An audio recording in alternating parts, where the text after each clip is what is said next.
বাংলাদেশ সহ সারা পৃথিবীতে ডায়াবেটিস একটি মহামারী আকার ধারণ করেছে। কেন মহামারী বলেছি? এটা জরিপ করলে দেখা যায় যে প্রচুর পরিমাণে আছে। আপনি বারডেমে যাই দেখবেন যে সিট খালি নাই, আউটডোরে দেখবেন সিট খালি নাই, 5 জন লোক একজন বসা আছে, এর ভিতরে দুজনে বলবে যে আমার সুগারের দোষ আছে, প্লিজ আমাকে সুগারবিহীন চা দেবেন। কেন? ডায়াবেটিস রোগীরা তো সুগার খেতে পারবে, সুগার খেতে পারবেন এমন তো কোনো কথা না। তবে হ্যাঁ, সুগারটাকে আমরা বলি হোয়াইট পয়জন, সোডিয়াম সালফেট, এটা না খাওয়াটা অতি উত্তম। এর অনেক ক্ষতিকর দিক আছে, এটা খেতে না পারলে ভালো। তো আসলে ডায়াবেটিস কোনো একটা রোগ না, যদি আপনার প্যানক্রিয়াস ভালো থাকে। একটু খাদ্যদ্রব্যর দিকে যদি আপনি একটু সচেতন হতে পারেন, ডায়াবেটিসটা আপনি সম্পূর্ণরূপে নিয়ন্ত্রণে রাখতে পারবেন। এই ডায়াবেটিসের উপরে আমি একাধিক ভিডিও করেছি, আজকেও আপনাদের সচেতনতা বৃদ্ধির জন্য এই ভিডিওটা করতেছি। মনোযোগ সহকারে ভিডিওটা দেখার আমন্ত্রণ রইল। আসসালামু আলাইকুম রহমতুল্লাহি ওয়া বারাকাতুহু।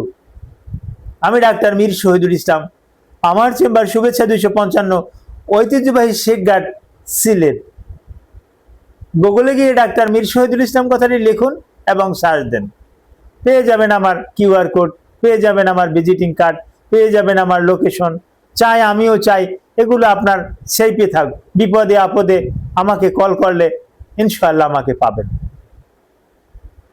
তো হ্যাঁ, আলোচনা করব সংক্ষিপ্ত আকারে ডায়াবেটিস নিয়ে। ডায়াবেটিস আসলে কোনো একটা রোগই না, এটা ওই আপনি যখন লাইফস্টাইল যখন চেঞ্জ করেন, আপনি যখন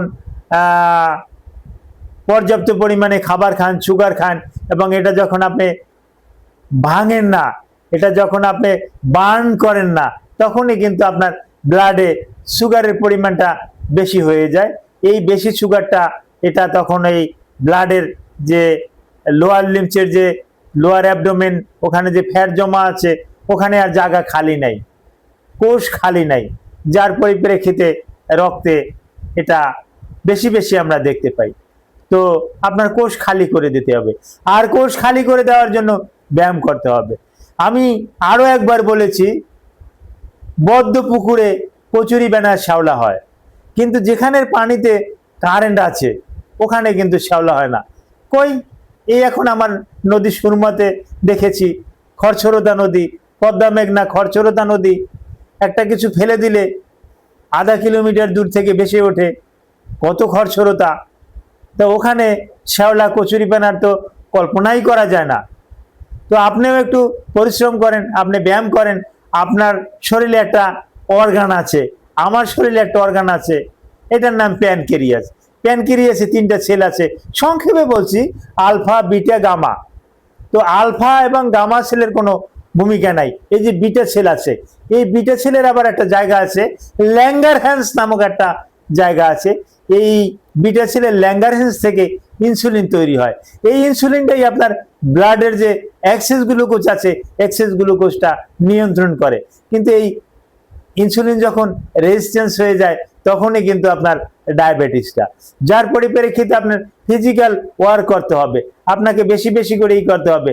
আপনি ওই মেটফরমিন খাচ্ছেন, গ্লিক্যালাজাইড খাচ্ছেন, গ্লিবেনক্যালামাইড খাচ্ছেন, ওই রসিগ্লিয়েটেশন খাচ্ছেন, পায়োগ্লিয়েটাজন খাচ্ছেন, এরকমের কত ওষুধের নাম আমি আর বলবো। এই জাতীয় ওষুধ খাচ্ছেন, তো আস্তে আস্তে করে জীবনটাকে আপনি একদম শেষের পর্যায়ে নিয়ে আসছেন। এরকমের ওষুধ না খেয়ে পারলে আপনার অতি উত্তম। অর্থাৎ টাইপ 1 ডায়াবেটিস যদি থাকে, সেক্ষেত্রে কিছু আপনি ইনসুলিন নিতে পারেন, নাইলে আপনার প্যানক্রিয়াস ভালো থাকলে আপনার কোনো ঔষধের দরকার নাই। একটু লাইফস্টাইল চেঞ্জ করুন, নিয়ম কানুন মেনে চলুন, ব্যায়াম করুন, দেখবেন আপনি পুরোপুরি ভালো থাকবেন, আপনার কোনো রকমের কোনো ঔষধের দরকার নাই।